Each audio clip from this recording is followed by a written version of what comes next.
అందరికీ శనార్థులు. ఇక ఎప్పటి లెక్కనే ఇయ్యాల కూడా మీ రాజమల్లు మీ కోసానకని చెప్పి జబర్దస్త్ బాంబాటు ధమాకా దుమ్ముదులిపి వార్తలను తీసుకొచ్చిండు. కాబట్టి మన వార్తలన్నీ ఓడిచిపోకుండా పురాగా చూస్తూనే ఉండ్రి. మరి వార్తలు చెప్పుకునే కంటే మొదలుగా మనం ఇవాళ హెడ్లైన్స్ తెచ్చినాం కదా, మరి ఏమేమి హెడ్లైన్స్ ఉన్నాయో ముందు హెడ్లైన్స్ చూద్దాం పాండ్రి. చేలో హెడ్లైన్స్. సంచలన మాటలు అన్నాడు జగనాలు, ఉత్త దండగే అన్నాడు ఈ మహానాడు. ఆడియో ఇడిసింది కవితక్క, అగమైపోతున్నారు అంతా. లోకనాయకుడి టాలెంట్ ఎరకబట్టిన స్టాలిను మరి ఏమిచ్చిండో కదా ఆపరు. కేసీఆర్ కు చుట్టుకున్న కేసులు మరి సురువు చేసిండో ఫామ్ హౌస్ ల చర్చలు.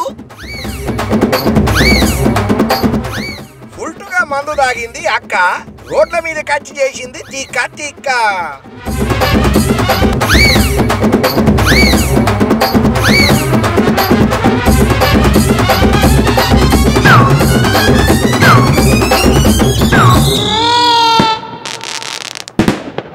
ఇక ఇన్ని సంవత్సరాలు అద్భుతమైన పాత్రలతోని మనల్ని అలరించి అనేక రకాలైనటువంటి క్యారెక్టర్లు చేసి మనల్ని మెప్పించినటువంటి లోకనాయకుడు, విశ్వనాయకుడు, అనేక రకాలైనటువంటి పాత్రలు వేసినటువంటి కమల్ హాసన్ సార్కు ఒక బంపర్ ఆఫర్ తగిలింది. ఆ బంపర్ ఆఫర్ ఎవరో ఇయ్యలేదు, తమిళనాడు సీఎం స్టాలిన్ సార్ ఇచ్చిండు. మరి ఇంతకు లోకనాయకునికి ఏమో ఆఫరు అనే డౌట్ అని మనం మీకు వచ్చింది కదా, చూద్దాం పాండ్రి.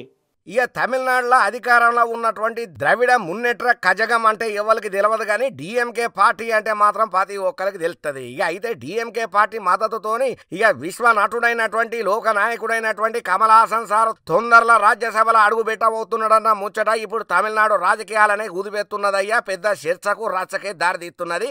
ఈ ముచ్చట్లనే ప్రతి ఒక్కరు శివులు కొరుకునుడు ఈ స్టార్ట్ చేసిల్లు. ఇక డిఎంకే పార్టీకి ఉన్నటువంటి 4 రాజ్యసభ స్థానాలల్లో కమల్ హాసన్ సార్ పార్టీ పెట్టే కదా ముక్కల్నిది మయ్యమని ఆ పార్టీకి కేటాయింపు చేయాలనే ఆలోచనల నిర్ణయం తీసుకున్నదయ్యా. ఇక పార్లమెంటు ఎగువ సభకు కమల్ హాసన్ సార్ నామినేట్ ను నిర్ధారణ చేసుకుంటా ఎంఎన్ఎం ఇప్పటికే ఒక తీర్మానాన్ని ఆమోదం చెప్పింది. ఇక కమల్ హాసన్ రాజకీయ ప్రయాణం 2018లో ఈ స్టార్ట్ అయితే రానున్న రాజ్యసభ ఎన్నికలకు డిఎంకే పార్టీ అధికారికంగా అభ్యర్థులను ప్రకటిక చేసిందయ్యా. డిఎంకే ప్రకటన చేసినటువంటి ఇంకో 3 అభ్యర్థులు ఇక సీనియర్ లాయర్ అయినటువంటి పి విల్సన్, కవి రచయిత్రి సల్మా, మాజీ మంత్రి ఎస్ఆర్ శివలింగం. ఇక 2024 లోక్సభ ఎన్నికలకు ముందుగానే ఎన్ఎంఎం తో కుదుర్చుకున్నటువంటి ఎన్నికల ఒప్పందానికి అనుగుణంగానే కమల్ హాసన్ సార్ పార్టీకి ఒక సీటు కేటాయింపు చేస్తున్నట్టుగా అధికారికంగా డిఎంకే అధ్యక్షుడు ఎవరైతే పెద్ద మనిషి ఉన్నాడో తమిళనాడు ముఖ్యమంత్రి ఎంకే స్టాలిన్ సార్ విడుదల చేసిన ప్రకటనలలో చెప్పుకుంటా వచ్చిండు. ఏదేమైనా ఉన్నట్టుండి ఇప్పటికిప్పుడు కమల్ హాసన్ సార్ ను రాజ్యసభకు పంపుతున్నాడు స్టాలిన్ సార్ అన్న ముచ్చట ఏదైతే ఉన్నదో దీని మీద చాలా వరకు కొంత వ్యతిరేకత, కొంత అనుకూలమైన మాటలు కూడా గట్టిగానే ఇరబడుతున్నాయి. మరి రాజ్యసభకు కమల్ హాసన్ సార్ పోతాడా, లేకపోతే శివరాకర్ల ఏమన్నా ప్లేటు ఫిరాయించి ఏమన్నా కింద మీద రాజకీయంలలో అవుతుందా? ఎందుకంటే ఈ పాలిటిక్స్ లలో ఏం చెప్పలేము, ఎప్పుడు ఏమన్నా కావచ్చు. ఇవాళ దోస్తుకున్నోడు రేపు దుష్మన్ కావచ్చు, ఇవాళ దుష్మన్ ఉన్నోడు రేపు దోస్తు కావచ్చు. ఇది రాజకీయంలో కామన్ అయిన టాపిక్ అని ప్రతి ఒక్కరికి ఎరికైనా ముచ్చట్నే. ఇక మొత్తానికైతే డిఎంకే పెద్ద అయినటువంటి స్టాలిన్ సార్ కమల్ హాసన్ సార్ ను రాజ్యసభకు పంపుతున్నాడన్న ముచ్చట్ల కమల్ హాసన్ సార్ అయితే మస్తు ఖుషీలు ఉన్నాడయ్యా. ఈ మధ్యకాలంలో కేసీఆర్ సార్ పరిస్థితి మంచిగా లేదు. ఎక్కడికి పోయినా సుక్కేదిరే అవుతున్నది. ఏ పని ముందరేసుకున్నా వెనకకు పోతున్నది. ఓ పక్కన కవితక్కలోలి, ఇంకో పక్కన పార్టీల పంచాయతీలు, అవతల పక్కన అమెరికాకు పోదామంటే వీసాలు, రిజెక్టులు, నోటీసులు. ఇప్పుడు ఈ ముచ్చట్లలోనే తలమునకలైనటువంటి కేసీఆర్ సారు ఫామ్ హౌస్ల పకడ్బందీ ప్రణాళికతోని రాజకీయ వ్యూహాలకు ఎత్తుగడలు వేసే పనుల పడ్డాడట. కేసులను ఎదుర్కొంటా, తస్మాత్ జాగ్రత్త, నేనేందో నిరూపిస్తా అని చెప్పి పురాగా ఆధారాలు సేకరణ చేసుకొని మరి నోటీసులను ఎదుర్కోబోతున్నాడు. అధికారుల ముందట హాజరు వడబోతున్నాడు కేసీఆర్ సారు. తెలంగాణ రాజకీయాలు రోజు రోజుకు రసవత్తరంగా మారుతున్నాయని చెప్పాలయ్యా. ఎందుకంటే ఈ మధ్యకాలంలో తెలంగాణలో అవుతున్నటువంటి రాజకీయ పరిణామాలను చూస్తుంటే ఇక బీఆర్ఎస్ లో ఇప్పుడు చోటు చేసుకున్నటువంటి కీలక పరిణామాలతోని రాజకీయంగా ఉచ్చు బీసుకునేందుకు ఇదే సరైన టైంగా కాంగ్రెస్ పార్టీ భావన చేస్తున్నది. ఇక ఇటు కేసీఆర్ సార్ కూడా కాంగ్రెస్ పార్టీ చేసే వ్యూహాలకు, ఎత్తుగడలకు చెక్కు పెట్టుకుంటా, అప్రమత్తం అవ్వకుండా ఎప్పటికప్పుడు యాక్టివ్ గానే ఉంటున్నాడు. పాలిటిక్స్ లా కనిపి కనిపించి కనిపించకుండా తెర వెనకాల రాజకీయ చదరంగానికి చెక్కు పెట్టే తట్టక వ్యూహాలను వన్నుతున్నాడయ్యా మన కల్వకుంట్ల చంద్రశేఖరరావు సారు. ఇక వరుసగా రాజకీయ సమీకరణలతో పాటు ఎంటాడుతున్నటువంటి కేసుల ముచ్చట్లల్లో కూడా కేసీఆర్ సార్ మౌనంగా ఉండాలని అనుకుంటలేడు. ఇట్లనే మనం ఉపేక్షణ చేసుకుంటా పోతే శివరాఖరికి మనము నిజంగానే మనం ఇవన్నీ చేసినామన్నట్టుగా ముద్దాయిగా నిలబడాల్సిన పరిస్థితి వస్తుందన్న ఆలోచనల కేసీఆర్ సార్ ఇవన్నీ ఆలోచన చేసి ఒక అడుగు ముందరకేసిండని చెప్పాలి. ఎందుకంటే మొన్నట్ల కేటీఆర్ సార్ కూడా ఏసీబీ నోటీసులు ఈ ఫార్ములా కేసులా వచ్చినాయి కదా. ఇగట్టనే కేసీఆర్ సార్ కూడా నోటీసులు వచ్చినాయి. దీని మీద బాగా ఆలోచన చేసినటువంటి కేసీఆర్ సార్ ఇంకా మనము ఇట్లా ఆలోచించుకుంటే డైలమాలా ఉండు కాదు, ఉన్నది ఉన్నట్టు కుల్లంగా మాట్లాడితేనే ఓపెన్ గా మన పని అయిపోతుంది అన్న ఆలోచనలో ఉన్నాడట. ఇక ఇంకో పక్కనేమో కాంగ్రెస్ పార్టీ వ్యూహాత్మకంగా అడుగులేస్తున్నదయ్యా. జూన్ 2వ తారీఖున స్థానిక సంస్థల ఎన్నికల నిర్వహణ మీద ప్రకటన వచ్చే అవకాశం లేకపోలేదని అంటున్నారయ్యా రాజకీయ మేధావులు, తలపండిన నేతలు. ఇక అటు కేసీఆర్ సార్ కూడా ఇంకోసారి ఫార్ములా ఈ రేసు కేసుల నోటీసులు జారీ అయినాయట. ఇక కవితక్కనేమో ఓ దిక్కు బీఆర్ఎస్ పార్టీలో నాకు పట్టు కావాలి, నాకు కావాల్సిన ప్రాధాన్యత కావాలని చెప్పి గట్టిగానే మూటికెత్తున్నదట. ఇక కవితక్క రాసిన ఉత్తరం పార్టీలో ఎంత సంచలనంగా మారింది, ఎంత రసభాసకయ్యింది. ప్రత్యర్థులు ఎంత మాటల తూటాలతోని కవితక్క మీద, బీఆర్ఎస్ పార్టీ మీద, కేసీఆర్ ను పర్సనల్ గా టార్గెట్ చేసుకుంటా, కేటీఆర్ సార్ ను విమర్శలు చేసుకుంటా ఎన్ని పోస్టులు ట్వీట్లు చేసిల్లో ప్రత్యేకంగా చెప్పాల్సిన పని లేదు. ఇక కవితక్క సీదాగా బీఆర్ఎస్ పార్టీ పెద్దకు ఒకటే చెప్తున్నా అంట కేసీఆర్ సార్ కు, నాకు పార్టీలో సరైనటువంటి ప్రాధాన్యత ఇవ్వకుంటే నా దారి నేను చూసుకుంటా అన్నట్టుగానే కవితక్క కూడా మాట్లాడుతున్నట్ట. ఇక ఇదే టైంలో కేసీఆర్ సార్ కు కాళేశ్వరం నుంచి నోటీసులు కూడా వచ్చినాయి. ఇక ఈ అన్ని వైపులకించి మూకుమ్మడిగా వస్తున్నటువంటి అనేక సమస్యల ముచ్చట్లల్లా పార్టీ ముఖ్య లీడర్లతోని పక్కాగా మాట్లాడి కేసీఆర్ సార్ ఒక నిర్ణయం తీసుకున్నాడట. ఇది చాలా ముఖ్యమైనదని అంటున్నారయ్యా. ఇక ఇటువంటి ముసుగుల గుద్దులాటలొద్దు, కాళేశ్వరం కమిషన్ ఎదుట నేను ఈసారి నాకు హాజరు కావాలని చెప్పి మాజీ ముఖ్యమంత్రి కేసీఆర్ సార్ నిర్ణయం తీసుకున్నాడట. రిటైర్డ్ ఇంజనీర్లు, న్యాయ నిపుణుల సూచనల సలహాల అనంతరం జూన్ 5వ తారీఖున ఈశాన్యకు హాజరు కావాలని చెప్పి కేసీఆర్ సార్ పక్కా ప్రణాళికతోటి పురాగా అన్ని పత్రాలను సేకరణ చేసి ఈశాన్యకు హాజరు పడబోతున్నాడట. జూన్ 9వ తారీఖున ఈశాన్యకు హాజరు అవుతాననుకుంటా ఇప్పటికే మాజీ మంత్రి హరీష్ రావు సార్ ఒక ప్రకటన చేసిండు కదా. ఇక కాళేశ్వరం కమిషనర్ ఇప్పటికే 100కు మీదికించి అధికారులు, ఇతర వ్యక్తులు కూడా విచారణ చేసింది. ఇక అయితే వాళ్ళందరూ చెప్పింది ఏమయ్యా ముచ్చటంటే అప్పటి ప్రభుత్వ పెద్దల ఆదేశాల మేరకే మేము నడుచుకున్నాం అని ఈ తిరిగే చాలా పెద్ద మొత్తంలో కమిషనర్ సార్ కు క్లియర్ కట్ గా చెప్పిల్లట. ఇక వాళ్ళను కూడా ఈశాన్యకు హాజరు కావాలనుకుంటా విద్యుత్ అవకతవకల మీద కూడా నియామకం చేసినటువంటి కమిషనర్ నోటీసులను జారీ చేసిన ముచ్చటల్లా కేసీఆర్ న్యాయస్థానాలను ఆశ్రయం చేసిండు. సుప్రీం కోర్టు నుంచి జరంతా రిలాక్స్ పొందిండు. ఇక దాంతో ఇప్పటికిప్పుడు కాళేశ్వరం కమిషనర్ నోటీసులు అచ్చుడుతోని మనం హాజరు కావాలని చెప్పి ఈ ఉన్నటువంటి డౌట్ అనుమానాలన్నిటికీ చెక్కు పెట్టే దిశగా కేసీఆర్ సార్ పావులు కదుపుతున్నాడని అంటున్నారయ్యా. ఈ ముచ్చటేరికైనా పాతి ఒక్కరు ఏందో ఏమోనోలా ఈ మధ్యకాలంలో ఈ అడ్డమైన తాగుడు చేయబట్టి చాలా మంది వాళ్ళ జీవితాలను కావాల్సుకుని సత్యనాశ చేసుకుంటున్నారు చేతులారా. ఇలా ఆడమ్మగానే తేడా లేదు. అరే వద్దురా నాయన తాగకండి అంటే ఎవరైనా వింటారా? వాళ్ళు వినరు. సరే తాగిన వాళ్ళు సపదాకా ఇంటికి పోయి ఇంత ముద్ద తిని వంటరా అంటే లేదు, మంది నాగం చెయ్య చూస్తున్నారు. ఇక గిట్లనే మన దగ్గర అయినటువంటి ఒక సంఘటన ఏది భీమవరంలో ముచ్చట చెప్తున్నా. ఒక అక్క తలకెక్కేదనక తాగి రోడ్డు మీద చేసిన రచ్చ అంతా ఇంత కాదు, ఆమెను వాపుడు ఏవాలి వశం కాలేదనుకోండి. ఇక ఈ మధ్యకాలంలో మనుషులు తాగుడుకు ఎంత బానిసయ్యిల్లంటే తాగుడు అనేది వాళ్ళ జీవితంలో ఒక భాగమైనట్టే ఫీల్ అవుతున్నారు అయ్యా. సరే తాగినోళ్ళు తాగిళ్ళు ఇంత పల్లిలో బఠానీలో శనగలో బుక్కి ఇంటికాడికి పోయి ఇంత ముద్ద తిని వండుకోకుండా రోడ్ల మీదకి మందు బాబులు అలచలు చేస్తున్న సంఘటనలో మనం దినాం చూస్తూనే ఉన్నాం. మన ధమాకా దుమ్ము దులిపి ఆర్తలలో ఎప్పటికప్పుడు చెప్పుకుంటూనే ఉన్నాం ఇటువంటి ఆర్తలను. ఇక ఇంట్లో ఆడోళ్ళు మొగోళ్ళు అనేది కాదు, ఎవరైనా కూడా మందు సుక్క చూస్తే నాలికను సప్పరిచ్చే పనిలా వాడుతున్నారు. ఇక ఇప్పుడు ఏమయ్యా మందు గురించి గంతగనం ముచ్చట చెప్తున్నామనంటే, ఒక ఆడ కూతురు పీకలదనగా మందు తాగి చేసిన అలచలు ఏదైతే ఉన్నదో సోషల్ మీడియాను షేక్ చేస్తున్నది. ఫ్లైఓవర్ బ్రిడ్జి దగ్గర ఫుల్లుగా పీకలదనగా మందు తాగి అచ్చిపోయే వాహనదారులకు అడ్డంగా వండుకొని ఆగమాగం చేసింది. మరి ఎక్క తాగి మందిని ఇంత ఆగం చేసింది ఇది ఎక్కడో ఉత్తరప్రదేశో, మధ్యప్రదేశో, కర్ణాటకో, మహారాష్ట్రో కాదు, అచ్చరాల మన తెలుగు గడ్డైనటువంటి భీమవరం పాలకొల్లు ప్రధాన రహదారి మీద ఇట్లా కళ్ళు బైర్లు గమ్మేటట్టు సోయి తప్పి తాగిందయ్యా ఈ ఆడ కూతురు. ఇక దీంతో ట్రాఫిక్ అవస్థలు బాగా అయినాయట. ఇక దగ్గర 20 నిమిషాల పాటు రోడ్డు మీదనే పుల్లు పీకల్లాగా సోయి లేని మత్తులో ఉన్నటువంటి ఈ సిటీ తల్లి కారుకు బండ్లకు అడ్డంగా ఓడు అడ్డంగా బాండు చేసిందట. ఇక చేసిన రచ్చ అంతా ఇంత కాదు. అయితే భీమవరంలో గింత మధ్య మత్తులల్లా ఈ ఆడకూతురు అల్చల్ చేసుడు మీద వైసీపీ లీడర్లు రియాక్ట్ అవుతున్నారు. చంద్రబాబు నాయుడు సారు ప్రభుత్వం పాలనలల్లా మద్యం ఏరులై వారుతున్నది. ఇట్లా ఏరులై వారుడుతోనే ఆడోళ్ళని కూడా లేకుండా ఇచ్చల ఈడిగా మందును దాగి ఇట్లా రోడ్ల మీద రచ్చ చేస్తున్నారని చెప్పి మస్తు గరానికి కచ్చుకుంటా ఎవరికి దోచినట్టాలు కావనే కదా మైకుల ముంగట ఊదరగొట్టే మాటలు మాట్లాడుతుంటారు కదా. ఇక దీని మీద చంద్రబాబు సార్ దృష్టికి తీసుకుపోవాలని చెప్పి కూడా వైసీపీ లీడర్లు గట్టిగానే డిమాండ్ చేస్తున్నారు. వాళ్ళు ఒక పోస్టులను కూడా పెడుతున్నారు ఎవరికి దోచినట్టు వాళ్ళు. అయినా మనం ఒక్కటి ఆలోచన చేసుకోవాలి, తాగుడు అనేది ఎవరికి వాళ్ళకి వ్యక్తిగతంగా సంబంధించిన విషయం. దీనికి ప్రభుత్వానికి సంబంధం ఏంది? చంద్రబాబు సార్ ఏమన్నా ఆ పిల్లకు ఫోన్ చేసి అమ్మ నువ్వు మత్తు తాగి రోడ్ల మీద వండుకోపో అని చెప్పిండా? గిసోంటియే రాజకీయంగా ఎదిగేటప్పుడు రాజకీయంగా ఆలోచన ఉన్నప్పుడు మైకు ముందరకు వచ్చి మనం ఏం మాట్లాడుతున్నాం అనేది ఆలోచన చేసుకోవాలని చెప్పి వైసీపీ లీడర్లకు తెలుగు తమ్ములు కూడా గట్టిగానే కౌంటర్లు కామెంట్లు ట్వీట్లు పెడితేనే ఉన్నారు.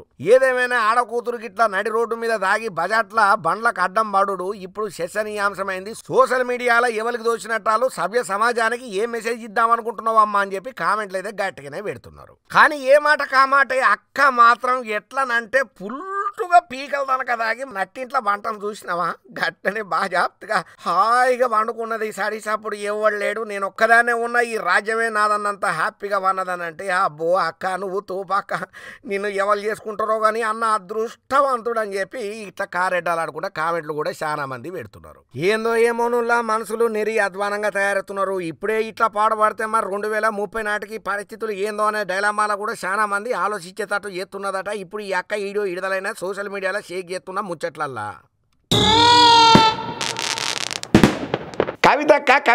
కవితక్క ఈ మధ్యకాలంలో సోషల్ మీడియాలో బాగా వైరల్ అవుతున్నదయ్యా కవితక్క మాట ఏ ముచ్చటున్నా సుతం.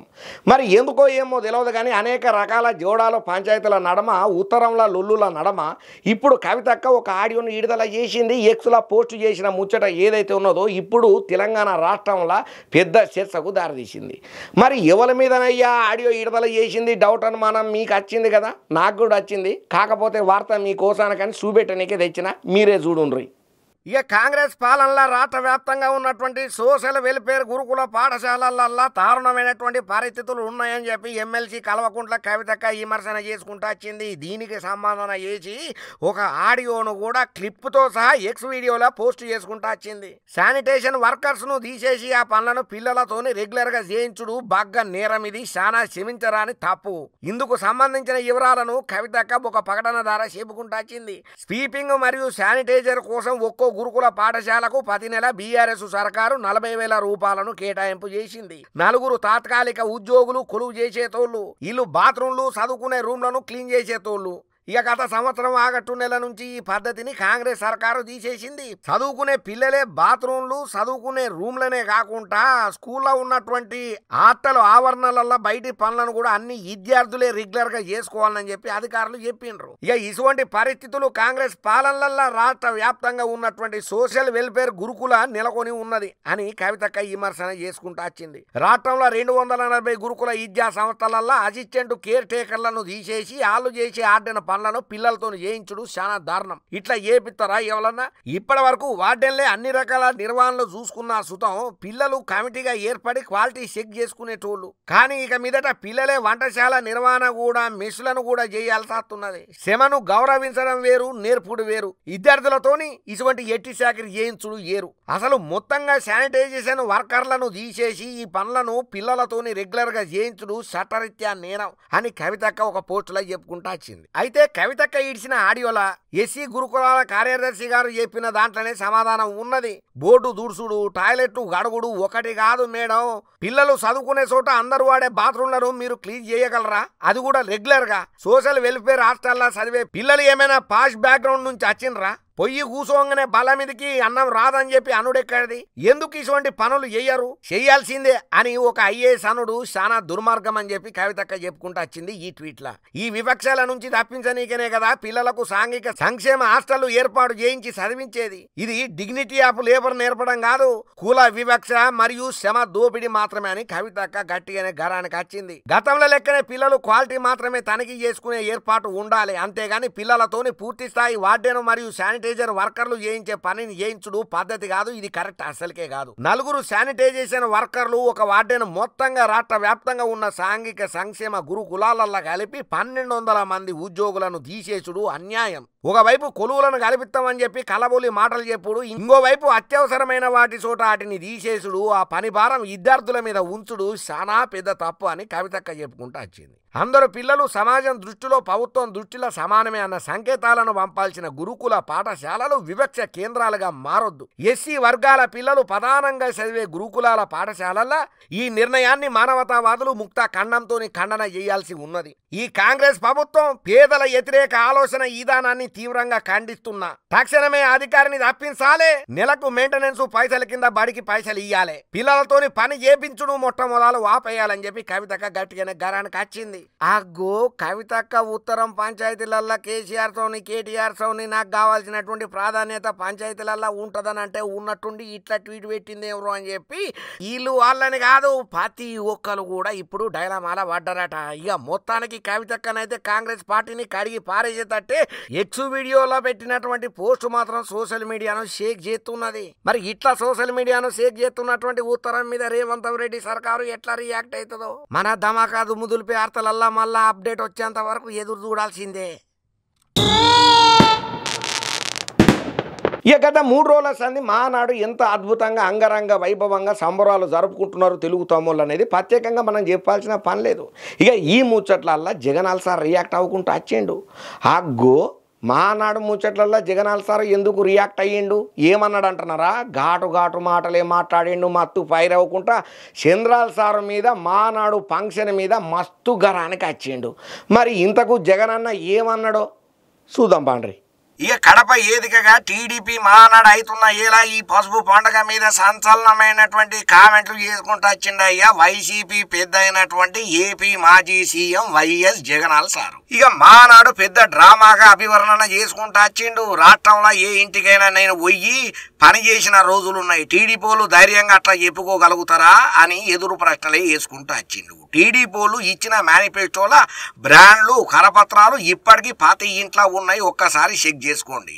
సూపర్ 6 సూపర్ 7 హామీలు ఏమైనాయని చెప్పి పబ్లిక్ నిలదీసి అడుగుతున్నారు. ఒకసారి మీరు పబ్లిక్లలో ఉండి మాట్లాడుండ్రి, ఏదికల మీద కాదని కూడా గట్టి కౌంటరే ఇచ్చిండు. చంద్రబాబు మహానాడల పోజులు ఇస్తున్నాడు. టీడీపీ తెలుగు డ్రామా పార్టీ అనుకుంటా కొత్త నిర్వచనాన్ని చెప్పిండు అయ్యా ఈ వైఎస్ జగన్ మోహన్ రెడ్డి. ఇక సత్తా అంటే కడపల మహానాడు పెట్టుడు కాదు, ఇచ్చిన హామీలు నెరవేర్చుడు, అది నిజమైన సత్తా అని కడపల మహానాడు పెట్టి జగన్ను తిట్టడం సత్తా ఎట్లా అవుతుందని కూడా నిలువు ప్రశ్న వేసిండు అయ్యా. రాష్ట్రంలో ఎటువంటి పరిస్థితులు ఉన్నాయో అందరూ చూస్తున్నారు. రాజకీయాలలో విలువలు విశ్వసనీయత అనేది ఉండాలి. చంద్రబాబు రాజకీయాలను బట్టు పట్టిస్తున్నాడని చెప్పి అబ్బో ఇట్లా మైకు ముందర మస్తు గరమయ్యిండు అయ్యా మన వైఎస్ జగన్మోహన్ రెడ్డి సారు. ప్రజాస్వామ్య పద్ధతిలో ఎన్నికైన ప్రజా ప్రతినిధులను ప్రలోభ పెట్టి బెదిరించి భయపెట్టి చంద్రబాబు ప్రజాస్వామ్యాన్ని కూని ఎత్తున్నాడు. చంద్రబాబుది దౌర్భాగ్యమైన పాలన అని చెప్పి అబ్బో మస్తు విమర్శలు చేసిండు ఈ జగనాలు సారు. కోవిడ్ లాంటి మహమ్మారి వచ్చి ఆదాయాలు తగ్గి ఖర్చులు పెరిగి తీవ్ర సంక్షోభంలో ఉన్నా కూడా ఈ రోజు కూడా వాటిని సానుకూలంగా చూపించలేదు సరిగదా. పబ్లిక్ చేయాల్సిన మేలు చేయకుండా పక్కన పెట్టలేదు సరిగదా. ఎన్ని సమస్యలున్నా పబ్లిక్ ను సంతోషంగా మేము మేలు చేసినాం. ఆయనకు మాకు చాలా తేడా ఉన్నది. ఎన్నికల టైంలో ఇచ్చిన ప్రతి హామీని మేము పక్కా నెరవేర్చి చూపించినాం. సీఎం ఆఫీస్ కించి ప్రతి ఆఫీసులలో కూడా మేనిఫెస్టోను పెట్టినాం. ప్రతి ఒక్కరు ప్రతిరోజు దాన్ని అమలు చేసేటట్టుగా చేసినాము. అట్లా పాలనను సాగించినాం. 99% హామీలను అమలు చేసినాము. అంత గొప్పగా పబ్లిక్ కు మేలు చేసినాం మేము. అందుకనే అప్పటి స్థానిక సంస్థ ఎన్నికలల్లా క్లీన్ స్విప్ చేసినాం అని చెప్పి వైఎస్ జగనాల్ సార్ చెప్పుకుంటా వచ్చిండు. సరే ఇప్పుడైతే తెలుగు తమ్ముళ్ళు అయితే మహానాడు పండుగలల్లా అంగరంగ వైభవంగా ఆనందంగా సూపర్ డూపర్ హిట్ అయిన ఏదిక సందర్భంగా సంబరాలలో ఉన్నారు. కానీ జగనాల్ సార్ అన్న మాటల మీదనైతే ఇంకా రియాక్ట్ కాలేదు. ఇక తర్వాత మహానాడు పండగ మొత్తం అయిపోయినాక పురుసత్గా రియాక్ట్ అయ్యి మరి జగన్ అన్నకు ఏ తీరుగా కౌంటర్లు ఇస్తారో చూడాలని చెప్పి పబ్లిక్ కూడా రిటర్న్ కౌంటర్ కోసం ఎదురు చూస్తున్నారంట అయ్యా. అబ్బా తెచ్చిన కాడికి ఈ రాజమాలు వార్తలు మొత్తం పురాగా ఓడగొట్టిండ్రు. మన ప్రోగ్రామ్ మీద మీరు చూపెడుతున్నటువంటి ఆదరణకు కోటి శరార్థులు చెప్పుకుంటా. ఇంగిన్ని మంచి మంచి ధమాకా దుమ్ముదులు వార్తలతో నేను అత్తనే ఉంటా. మీరు మన వీడియోను నచ్చితే లైక్ చేయండి, షేర్ చేయండి, ఒక కామెంట్స్తో పెట్టుంటే అన్నట్టు చెప్పుడు మర్చిపోయినా. మీరు మన మెగా9 ఛానల్ను సబ్స్క్రైబ్ చేసుకున్నారు కదా, చేసుకోకపోతే చేసుకోండి. పక్కన ఉన్నటువంటి గంట గుర్తును గట్టిగా గుద్దుండ్రి. ఇంకిన్ని ధమాకా దుమ్ముదులు వార్తలతో మళ్ళీ నేను అత్తా ఉంటా.